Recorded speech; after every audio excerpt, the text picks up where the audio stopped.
السلام عليكم ورحمة الله وبركاته.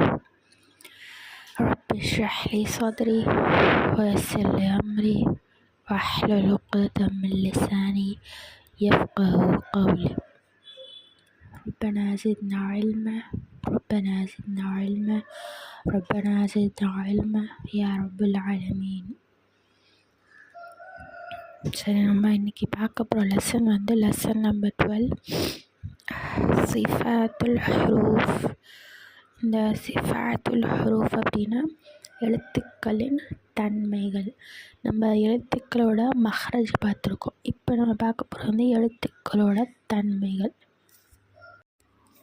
சரி, அரபு எழுத்துக்கள் அனைத்தும் 2 முக்கிய விஷயங்களை கொண்டுள்ளன.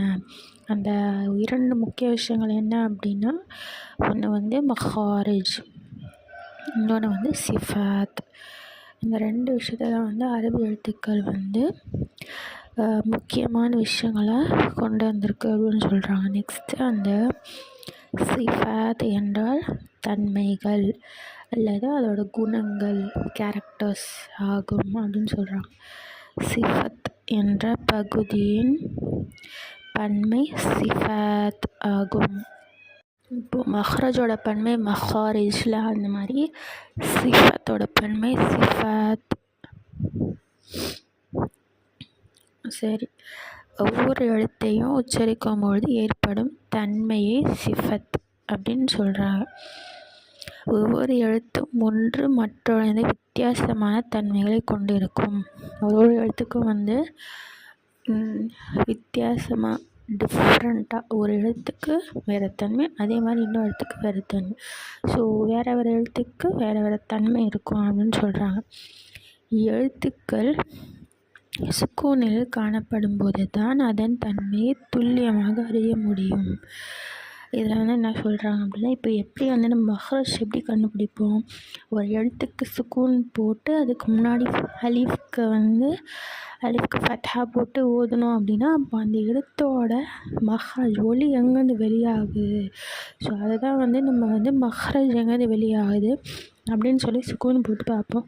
ஸோ அதே மாதிரி தான் இதுலேயும் சுக்கூன் போட்டு அந்த தன்மையை துல்லியமாக கரெக்டாக நம்ம அறிய முடியும் அப்படின்னு சொல்லிட்டு சொல்கிறாங்க. இந்த எழுத்துக்களோட தன்மையை நம்ம கற்றுக்கிட்டால், நம்ம தெரிஞ்சுக்கிட்டால் நமக்கு என்னென்ன நன்மைகள் ஏற்படும் அப்படின்னு சொல்லிட்டு சொல்லியிருக்காங்க. ஏன்னா நம்ம ஏற்படும் அப்படின்னா, ஒரே இடத்திலிருந்து பிரிகின்ற எழுத்துக்களுக்கு இடையே உள்ள வித்தியாசத்தை அறிதல். இப்போ ஒரே இடத்துல ஒரு நிறைய லெட்டர்ஸ் கூட இருக்கு. நம்ம ஆல்ரெடி மஹ்ரஜ் படிக்கும் போது நம்ம பார்த்துருக்கோம். ஸோ ஒரே இடத்துல நிறைய லெட்டர்ஸ் வரும்போது அதோட வித்தியாசத்தை அதோட தன்மையோட வித்தியாசத்தை நம்ம தெரிஞ்சுக்கலாம் அப்படின்னு சொல்கிறாங்க. இது ஒரு நன்மை. செகண்ட் வல்லினமாக ஓத வேண்டிய எழுத்துக்களையும் மெல்லினமாக ஓத வேண்டிய எழுத்துக்களையும் அறிதல். இந்த தன்மையோட நன்மையை வச்சு நம்ம ஹெவி லெட்டர்ஸ் எப்போ ஓதணும், லைட் லெட்டர்ஸ் எங்கே ஓதணும் அப்படின்னு சொல்லிட்டு நம்ம கரெக்டாக நமக்கு தெரிஞ்சுக்கலாம் அப்படின்னு சொல்லிட்டு சொல்கிறாங்க. அப்புறம் லாஸ்ட் மாறுபட்ட பல இடங்களிலிருந்து வெளிப்படும் எழுத்துக்களில் ஒவ்வொன்றையும் அழகாக முடிதல். இப்போது ஃபஸ்ட்டு பாயிண்டில் நம்ம என்ன பார்த்தோம், ஒரே இடத்துல பிரிகின்ற எழுத்துக்களுக்கு இடையே உள்ள வித்தியாசத்தை தெரிஞ்சுக்கலாம். ஒரே இடத்துலேருந்து வர லெட்டர்ஸை தனியாக பிரிக்கிறது தன்மை நம்ம தெரிஞ்சுக்கலாம். இங்கே அதோட ஆப்போசிட் வேறு இடத்துலேருந்து வர வேண்டிய எழுத்துக்களையும் அதை நம்ம அழகாக தெரிஞ்சுக்கலாம் அப்படின்னு சொல்லிட்டு சொல்கிறாங்க. சரி, இந்த சிஃபாத்தில் 2 பிரிவு இருக்குது. ஒன்று அஸ்ஸிஃபாத்துல் அர்திய்யா, இன்னொன்று அஸ்ஸிஃபாத்துல் அஸ்லியா. சரி, அஸ்ஸிஃபாத்துல் அர்தியா அப்படின்னா தற்காலிக தன்மை. அது தற்காலிகமாக தான் அது வரும். நெக்ஸ்ட்டு அஸ்ஸிஃபாத்துல் அஸ்லியா அப்படின்னா அடிப்படை தன்மை. அது 2 பாயிண்ட்ஸ் கொடுத்துருக்கோம். இப்போ நம்ம இந்த லெசனில் பார்க்க போகிறது அஸ்ஸிஃபாத்துல் அஸ்லியா பற்றி தான் பார்க்க போகிறோம். அப்போ அஸ்ஸிஃபாத்துல் அர்தியா என்ன அப்படின்னு பார்த்தோம் அப்படின்னா, அது என்னமே இன்ஷால்லா பின்னாடி பார்ப்போம். இங்கே அதை டீட்டெயிலாக கொடுக்கல, சும்மா நார்மலாக கொடுத்துருக்காங்க. ஸோ நம்மளும் அதே மாதிரி பார்த்துட்டு அதுக்கப்புறம் நெக்ஸ்ட் லெசனை இன்ஷால்லா அது ஃபுல்லாக பார்ப்போம். சரி, அஸ்ஸிஃபாத்துல் அர்தியா. சரி, அஸ்ஸிஃபாத்துல் அர்தியா அப்படின்னா ஒரு எழுத்துக்கு சில தன்மைகள் சில இடங்கள்ல மட்டும்தான் வரும். அதுக்குன்னு ஒரு குறிப்பிட்ட சில இடங்களுக்கு குறிப்பிட்ட தன்மை இருக்குது. ஸோ அங்கே தான் வரும். வேறு இடத்துலேருந்து அது வராது. அதே மாதிரி வேறு இடத்துலேருந்து தன்மைகளும் வராது அப்படின்னு சொல்லிட்டு சொல்கிறாங்க. இந்த மாதிரி இந்த சிஃபாத் எல்லா நேரங்கள்லேயும் இருக்காது. சில நேரம் அது இருக்கும், சில நேரம் அது இருக்காது. அது என்னென்ன நேரம் அப்படின்னு பார்த்தோம் அப்படின்னா, ஹரக்காத், சுக்கூன், சக்கத், இஸ்ஹார், இதுகாம், இஹ்ஃபா, இக்லாப், தஃகீம், தர்கீக், மத்து, கஸ்ர்.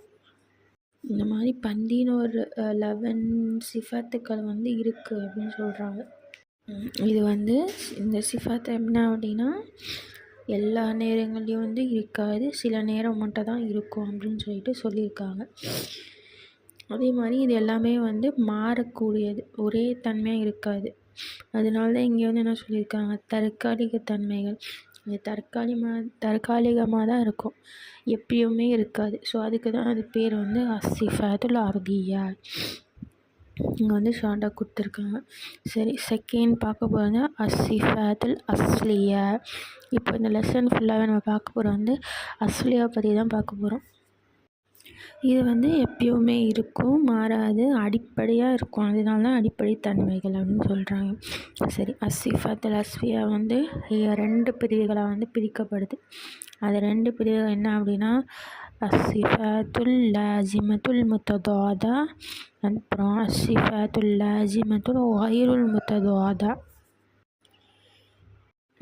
சரி, இப்போ இங்கே முத்ததாதான்னு கொடுத்துருக்காங்க. அந்த முத்ததாதா அப்படின்னா ஆப்போசிட்ஸ். ஸோ எந்த ஒரு தன்மைக்கு எதிராக மற்றொரு தன்மை காணப்படுகிறதோ அந்த தன்மைக்கு முத்ததாதா எனப்படும். இப்போது ஒரு தன்மை இருக்குது, அதுக்கு ஆப்போசிட்ஸ் வேறு தன்மை இருக்குது அப்படின்னா அது முத்ததாதா அப்படின்னு சொல்கிறாங்க. லாஸிமத்துல் முத்ததாதா. ஸோ இதுக்கு ஒரு தன்மைக்கு எதிர்மாறாக இன்னொரு தன்மையும் இருக்குது. ஸோ அதனால அதை முத்ததாதா. அப்புறம் நெக்ஸ்ட்டு சிஃபாத்துல் லாஸிமத்துல் கைருல் முத்ததாதா. நீங்கள் கைர் ஆட் பண்ணியிருக்காங்க. கைருல் முத்ததாதா அப்படின்னா இதுக்கு ஆப்போசிட்ஸே இல்லை அப்படின்னு சொல்கிறாங்க. எந்த தன்மைகளுக்கு எதிராக வேறு தன்மை இருக்குதோ அந்த தன்மைக்கு கைரு முத்ததாதா எனப்படும். இதுக்கு ஆப்போசிட்ஸ் இல்லை, அதுக்கு ஆப்போசிட்ஸ் இருக்குது அப்படின்னு சொல்கிறாங்க. சரி, அஸ்ஸிஃபாத்துல் அஸ்லியா அப்படி தான் பார்க்க போகிறோம் அப்படின்னு முன்னாடியே சொல்லியிருந்தேன்ல. ஸோ அதில் அஸ்ஸிஃபாத்துல் அஸ்லியா 2 பிரிவுகளாக பிரிந்துச்சு, லாஸிமத்துல் முத்ததாதா, கைரு முத்ததாதா அப்படின்னு சொல்லிட்டு. ஸோ அந்த முத்ததாதா அப்படின்னா நம்ம என்ன பார்த்தோம், ஆப்போசிட்ஸ் அப்படின்னு சொல்லிட்டு பார்த்தோம். ஸோ அந்த ஆப்போசிட்ஸில் இப்போ ஒரு தன்மைக்கு ஆப்போசிட்டாக வேறு தன்மை இருக்குது. ஸோ அந்த மாதிரி இங்கே 5 தன்மைகளுக்கு ஆப்போசிட்ஸாக வேறு ஒரு தன்மை இருக்குது அப்படின்னு இங்கே முத்ததாதாவில் சார்ட் போட்டு அழகாக கொடுத்துருக்காங்க. அப்புறம் கைரு முத்ததாதாவில் ஆப்போசிட்ஸு கிடையாது. ஸோ அதனால் அது ஆப்போசிட்ஸ் இல்லாமல் அப்படியே கொடுத்துருக்காங்க சார்ட் போட்டு. ஒரு 8 தன்மை இருக்குது அப்படின்னு சொல்லிட்டு அது காட்டியிருக்காங்க. சரி, இப்போ நம்ம பார்க்க போகிறது ஆப்போசிட்ஸ் வச்சு இருக்கிறத தான் நம்ம பார்க்க போகிறோம். அஸ்ஸிஃபாத்துல் முத்ததாதா. சரி, முத்ததாதாவில் என்ன கொடுத்துருக்காங்க, அல் ஹம்ஸ், அல் ஜஹர், அதோட ஆப்போசிட்ஸ். அப்புறம் அஷித்தா, அத்தவசுத், அர்ஹாவா. அப்புறம் அல் இஸ்திஃபால், அல் இஸ்திஆலா, அல் இஸ்திஅலா, அல் இஸ்திஃபால், அல் இஸ்திஅலா, அல் இன்ஃபிதாஹ், அல் இத்பாக், அல் இஸ்லாக், அல் இஸ்மாத். இது ஆப்போசிட்ஸ். இதோட ஆப்போசிட்ஸுக்கு முத்ததாதா. இப்போது நெக்ஸ்ட் இருக்கிறது கைரு முத்ததாதா. அதுக்கு ஆப்போசிட்ஸ் கிடையாது. ஸோ அந்த தன்மையை மட்டும் நான் இப்போ படிக்கிறேன். அல் கல்கலாத்து, அஸ் ஸஃபீர், அல்லீன், அல் இன்ஹிராஃப், அத் தக்ரார், அத் தஃபஷி, அல் இஸ்திதாலா, அல் குன்னஹ். சரி, நெக்ஸ்ட்டு அஸ்ஸிஃபாத்துல் முத்ததாதா. அதோட ஆப்போசிட்ஸ் பார்த்தோம்னா. ஸோ அதோட வந்து டீட்டெயிலாக நம்ம பார்க்க போகிறோம். ஃபஸ்ட்டு வந்து அல்ஹம்ஸ். அல்ஹம்ஸ் அப்படின்னா என்ன அப்படின்னா ஏர் ஃப்ளோ. இப்போது ஏர் ஃப்ளோக்கு ஆப்போசிட்ஸ் என்னது அல்ஜஹர், நோ ஏர் ஃப்ளோ. அதுக்கு வந்து ஏர் ஃப்ளோ இருக்காது. இதுக்கு வந்து காற்று வந்து வெளியாகும். ஹம்ஸுக்கு நம்ம அந்த ஹெட்டிங் ஹம்ஸ் அப்படி படிக்கும் போதே நல்லா காற்று வெளியாகுது நீங்கள் வந்து ஃபீல் பண்ண முடியும். அதே வந்து அல்ஜஹர் இதுக்கு வந்து காற்று வெளியாகாது. ஸோ அதே மாதிரி அதையும் நீங்கள் ஃபீல் பண்ண முடியும். சரி, அல்ஹம்ஸ் இது வந்து இவ்வெழுத்துக்களை உச்சரிக்கும் போது அடைப்பட்ட காற்று வாயிலிருந்து வெளியாகும். வெளியாகின்ற காற்று அந்த எழுத்தை உச்சரிக்கின்ற வரை தொடர்ந்து சென்று கொண்டிருக்கும். இப்போ அல்ஹம்ஸ் அப்படின்னு படிக்கும் போதே அந்த காற்று வந்து எங்கெல்லாம் அடைச்சிருக்கோ அதில் வந்து வாய் வழியாக வரும். நெக்ஸ்ட் என்ன சொல்கிறாங்கன்னா அந்த காற்றை வந்து அந்த எழுத்தை வந்து அப்படியே தொடர்ந்து கொண்டே இருக்கும் அப்படின்னு சொல்லிட்டு சொல்கிறாங்க. இது வந்து அல்ஹம்ஸ் ஏர் ஃப்ளோ அப்படின்னு. அல்ஜஹரோட ஆப்போசிட் என்ன அப்படின்னா இவ்வெழுத்துக்களை உச்சரிக்கும் போது வாயிலேருந்து காற்று வெளியாகாது. ஹம்ஸில் வந்து காற்று வெளியாகும், அது தொடர்ந்து கொண்டே இருக்கும் அந்த லெட்டராக. ஜஹரில் வந்து காற்று வெளியாகாது. அப்புறம் இப்போ வந்து இந்த ஹம்ஸில் வந்து 10 எழுத்துக்கள் வந்து காற்று வெளியாகக்கூடிய எழுத்துக்கள். எத்தனை எழுத்துக்கள்? 10 எழுத்துக்கள். சரி, இப்போது இந்த ஜஹரில் வந்து ஹம்ஸுடைய 10 எழுத்துக்களை போக மீதமுள்ள 18 எழுத்துக்கள் ஜஹருடைய எழுத்துக்களாகும். இப்போது இதோட ஆப்போசிட்டில். ஸோ அதனால் நான் சொல்கிறேன், இதில் ஹம்ஸில் வந்து 10 எழுத்துக்கள் இருக்கா. ஸோ அந்த 10 எழுத்துக்களை தவிர்த்து மீதி 18 எழுத்துக்கள் இருக்குது அரபிக் எழுத்துக்களில். ஸோ அந்த 18 எழுத்துக்கள் வந்து ஜஹருடைய எழுத்துக்கள். அதுக்கு வந்து காற்று வெளியாகாது, நோ ஏர் ஃப்ளோ லெட்டர்ஸ். சரி, இந்த 10 எழுத்துக்கள் என்னென்ன அப்படின்னா த, ச, ஹ, ஹா, சீன், ஷீன், சாத், ஃப, காஃப், ஹ. 10 எழுத்துக்கள். ஸோ இந்த எழுத்துக்களை வந்து நம்ம ஈஸியாக மெமரைஸ் பண்ணுறதுக்காக ஒரு சென்டென்ஸாக மேக் பண்ணி கொடுத்துருக்காங்க. அது எப்படின்னா ஃபஹஸஹு ஷஹ்ஸுன் சகத். ஃபஹஸஹு ஷஹ்ஸுன் சகத். இவ்வாறு நினைவில் கொள்ளப்படும். ஈஸியாக நம்ம வந்து இப்படி லெட்டர்ஸாக ஒரு 10 லெட்டர்ஸாக நம்ம ஞாபகம் வச்சுக்கிட்டா கூட அது மிஸ் ஆகிடும். ஒரு சென்டென்ஸை நம்ம பிடிச்சிக்கிட்டோம் அப்படின்னா அது வந்து நான் அப்படியே மனசில் பதிஞ்சிரும்னு சொல்லிட்டு ஒரு அழகாக கொடுத்துருக்காங்க. சரி, தேர்டு வந்து இவ்வெழுத்துக்களை சுக்கூன் நிலையில் உச்சரிக்கும் போது காற்று வெளியாகுவதை துல்லியமாக அறிய முடியும். இது வந்து நம்ம ஆல்ரெடி பார்த்தோம்.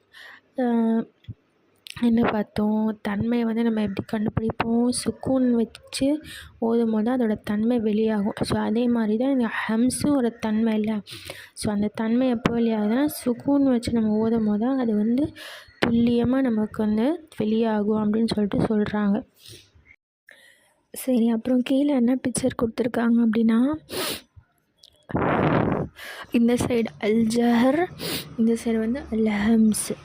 அல்ஜஹரில் வந்து இந்த தொண்டையில் வந்து ஒரு பாட்டு இருக்குது, வோக்கல் கார்டுன்னு சொல்லுவாங்க. அது வந்து நீங்கள் வந்து அல்ஜஹர் லெட்டர்ஸ்லாம் படிக்கும் போது அப்போது அது வந்து க்ளோஸ் ஆகும். அதுக்கு தான் அந்த பிக்சர் கொடுத்துருக்காங்க. இதுவே நீங்கள் ஹம்ஸ் லெட்டர் படிக்கும் போது அந்த காற்று வெளியாகிற மாதிரி ஏர் ஃப்ளோ மாதிரி படிக்கும் போது அப்போது அந்த வோக்கல் கார்டு வந்து திறந்துருக்கும். அதுதான் வந்து கரெக்டான வந்து மெத்தடில் நீங்கள் படிக்கிறீங்க அப்படின்னு சொல்லிட்டு அதுக்காக தான் இந்த பிக்சர் அழகாக கொடுத்துருக்காங்க. நெக்ஸ்ட்டு வந்து என்ன இருக்குது அப்படின்னா முத்தவாதால வந்து ஆப்போசிட்ஸ் வந்து பார்த்துட்டு வரும். ஸோ அதில் வந்து அல்ஜஹர் அல்ஹம்ஸ் பார்த்துட்டோம். இப்போ நெக்ஸ்ட்டு பார்க்கும்போது அஷித்த, அத்தவசுத், அர்ரஹாவா, இது 3 இருக்குது. அதை பற்றி தான் நம்ம பார்க்க போகிறோம். அஷித்தானா என்ன அப்படின்னா நல்லா வந்து அழுத்தி நல்லா ஸ்ட்ராங்காக வந்து ஊதுறது, அதுதான் வந்து அஷித்தா. அத்தவசுத்னா நடுநிலை, ஒரு நடுவில் வந்து நடுத்தரமாக வந்து ஊதுறது. ரிஹாவாகவும் சொல்லலாம், அர்ரஹாவாகவும் சொல்லலாம். இது வந்து சாஃப்டாக ஓடுறது, மென்மையாக ஓதுறது. சரி, அஷித்தான வந்து கடினமாக ஓதுறது. அதில் வந்து எத்தனை எழுத்துக்கள் இருக்குது அப்படின்னா 8 எழுத்துக்கள் இருக்குது. அது என்னென்ன அப்படின்னா ஹம்சா, ப, த, ஜீம், தல், தா, கேஃப், காஃப். இந்த எழுத்துக்களை சுருக்கமாக நீங்கள் படிக்கிறதுக்கு, நினைவில் வச்சுக்கிறதுக்கு ஒரு சென்டென்ஸாக கொடுத்துருக்காங்க. அஜிது கொத்தின் பெக்கத். இவ்வாறு நினைவில் வைக்கப்படும் உச்சரிப்பில் கடினத்தன்மையை வெளிப்படுத்தும். நீங்கள் அதை படிக்கும் போது அது வந்து நல்லா ஸ்ட்ராங்காக அதோட தன்மையை வந்து வெளிப்படுத்தணும். பிகாஸ் இது வந்து என்னது, இது எல்லாமே சிஃபத். சரி, நெக்ஸ்ட் என்ன கொடுத்துருக்காங்க, தாமதமாக ஓதாமல் சாதாரணமான அதன் மஹாரிஜ் உடன் ஓத வேண்டும். ஓதும்போது இதன் ஒலியை ஓட விடாமல் குறுகிய நேரத்தில் ஓத வேண்டும். இதை வந்து நம்ம வந்து ஓதும் போது சாதாரணமாக நம்ம வந்து ஓதாமல் அதோட மஹ்ரஜை வந்து வச்சு கரெக்டாக ஓதணும், மஹ்ரஜோடு ஓதணும் அப்படின்னு சொல்கிறாங்க. அதுக்கப்புறம் அதோட சவுண்டு, அதோட ஒலியை வந்து என்ன சொல்கிறாங்க அப்படின்னா, ரொம்ப நீட்டி ஓதாமல் ஓட விடுற மாதிரி நீங்கள் ஓதாமல் ஷார்ட்டாகவே வந்து நல்லா ஸ்ட்ராங்காக கடினமாக ஓதணும் அப்படின்னு சொல்லிட்டு சொல்கிறாங்க. இது வந்து மஹ்ரஜ்க்கு சொல்லலை, இது வந்து அதோட தன்மையை பற்றி தான் சொல்கிறாங்க. ஓகேவா? மஹ்ரஜ் நம்ம ஆல்ரெடி பார்த்துட்டோம். ஸோ ரெண்டுமே போட்டு கன்ஃபியூஸ் பண்ணிக்காதீங்க. நெக்ஸ்ட்டு வந்து அத்தவசுத். அத்தவசுத்னா நடுநிலை, நடுவாக ஓதுறது. இதை வந்து ஈஸியாக வந்து நம்ம நினைவில் வச்சுக்கணும். அதுக்கு முன்னாடி இதில் எத்தனை எழுத்துக்கள்னால் 5 எழுத்துக்கள் இருக்குது. என்னென்ன அப்படின்னா ரா, ஐன், லாம், மீம், நூன். இதை ஈஸியாக நம்ம நினைவில் வச்சுக்கிறதுக்கு லின், உமர். அப்புறம் உச்சரிப்பில் நடுத்தரத்தன்மை உடையது, அதான் நடுவில் ஓதுற மாதிரி, மாடரேஷனாக ஓதுற மாதிரி ஓதுறது. நெக்ஸ்ட்டு வந்து நடுநிலையாக சற்று நிதானமாக ஓத வேண்டும். இது வந்து ரொம்ப ஃபாஸ்ட்டாகவும் போகாமல் ரொம்ப ஸ்லோவாகவும் போகாமல் நடுவில் மாடரேட்டாக ஓதணும், நடுநிலையாக ஓதணும் அப்படின்னு சொல்லிட்டு சொல்கிறாங்க. ஏன்னா இது ரெண்டுத்துக்கும், இந்த ஷித்தாக்கும் தவசுத்துக்கும் டிஃப்ரென்ஸ் இருக்கணும். நல்லா ஸ்ட்ராங்காக ஓதுறது வந்து ஷித்தா, இது தவசுத்னா நடுநிலையாக ஓதுறது, நிதானமாக நடுநிலையாக ஓதுறது.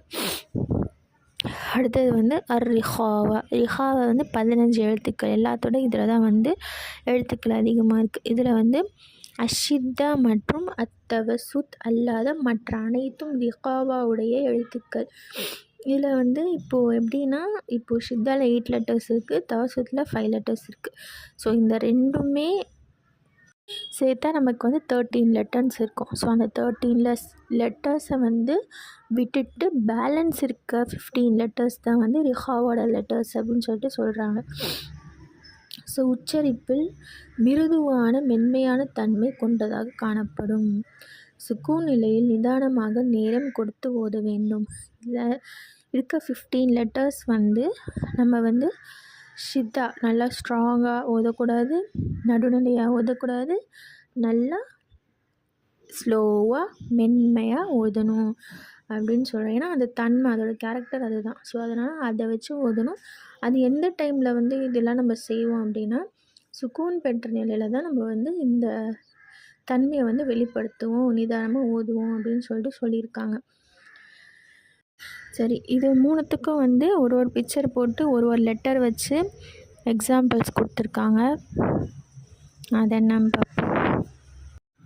சரி, அஷித்தாக்கு என்ன லெட்டர் எடுத்திருக்காங்கன்னா ஜீம் லெட்டர் எடுத்து அது கொடுத்துருக்காங்க. இப்போ இந்த ஜீம் எங்கேருந்து போகுது, இந்த நாக்கை வந்து நடுவில் டச் ஆகும். ஆனால் இது வந்து நம்ம ஷித்தாவாக தன்மையை அதை வெளிப்படுத்தணும் அப்படின்னா அது வந்து நல்லா கடினமாக ஓதணும். நெக்ஸ்ட்டு வந்து தவசுத்தோட லெட்டர் என்ன கொடுத்தா லாம் நம்ம ஓதும் போது இது வந்து 2 சைடு நாக்கும் வந்து இங்கே மேலே பல்ல டச் ஆகும். இது வந்து நம்ம மஹ்ரஜில் பார்த்துருக்கோம்ல. ஸோ அது மஹ்ரஜ். ஆனால் இதோட வந்து சவுண்டு வந்து நடுநிலையாக இருக்கணும் அப்படின்னு சொல்லிட்டு லாம், அல், அப்புறம் அர்ரிஹாவா, அர்ரஹாவா அது வந்து ஷீன். ஷீன் சொல்லும்போது அது வந்து நம்ம நடுவில் நாக்கு வந்து டச் ஆகும். அப்புறம் அது வந்து இப்போது ரிஹாவா அப்படின்னா என்ன அப்படின்னா நிதானமாக ஓதக்கூடியது. ஸோ அப்படி வந்து இதில் வந்து நிதானமாக ஓதக்கூடியது ஒன்று வரும். அதுக்கப்புறம் அது என்ன லெட்டர் அது ஹம்ஸ் லெட்டர். ஸோ ஹம்ஸ் நம்ம படிக்கும்போது அதில் என்ன ஆகும், அந்த வோக்கல் கார்டு வந்து ஓப்பன் ஆகும்னு சொன்னேன். ஏன்னா ஏர் ஃப்ளோ ஆகும், காற்று வரும். ஷீன், ச அதெல்லாம் படிக்கும்போது காற்று லெட்டர்ஸ். ஸோ அந்த மாதிரி இதை நீங்கள் படிக்கும்போது ஸோ அந்த வோக்கல் கார்டு வந்து ஓப்பன் ஆகும். ஸோ அதனால தான் இங்கே அந்த பிக்சர் கொடுத்துருக்காங்க. ஸோ தன்மை அப்படின்னா ஜஸ்ட்டு வந்து இது மட்டும் தான் அப்படின்னு இல்லை. அதுக்கு முன்னாடி ஃபஸ்ட்டு என்ன இருக்குது, ஹம்ஸு ஜஹர். அது கீழே தான் உங்களுக்கு வந்து ஆப்போசிட்ஸ் வருது. ஸோ அதையும் வந்து நீங்கள் இன்ஷா அல்லாஹ் பார்க்கணும். மஹ்ரஜ் நம்ம பார்த்துட்டோம். ஸோ மஹ்ரஜை கரெக்டாக வச்சுக்கிட்டு அந்த தன்மையும் அதை வெளிப்படுத்தி நம்ம ஓதணும். அப்போ தான் வந்து தஜ்வீத் முறைப்படி கரெக்டாக ஓதுறது. சரி, இன்ஷா அல்லாஹ் இது வரைக்கும் போதும். இன்ஷா அல்லாஹ் நெக்ஸ்ட் கிளாஸில் நம்ம வந்து பேலன்ஸ் இருக்குது ஆப்போசிட்ஸ் வந்து இன்ஷா அல்லாஹ் நம்ம பார்ப்போம். சரி, இது வரைக்கும் பார்த்ததில் வந்து இன்ஷா அல்லாஹ் உங்களுக்கு வந்து ஏதாவது டவுட் இருந்துச்சுன்னா இன்ஷா அல்லாஹ் கமெண்ட் பாக்ஸில் வந்து கமெண்ட் பண்ணுங்கள். وآخر دعوانا أن الحمد لله رب العالمين. السلام عليكم ورحمة الله وبركاته.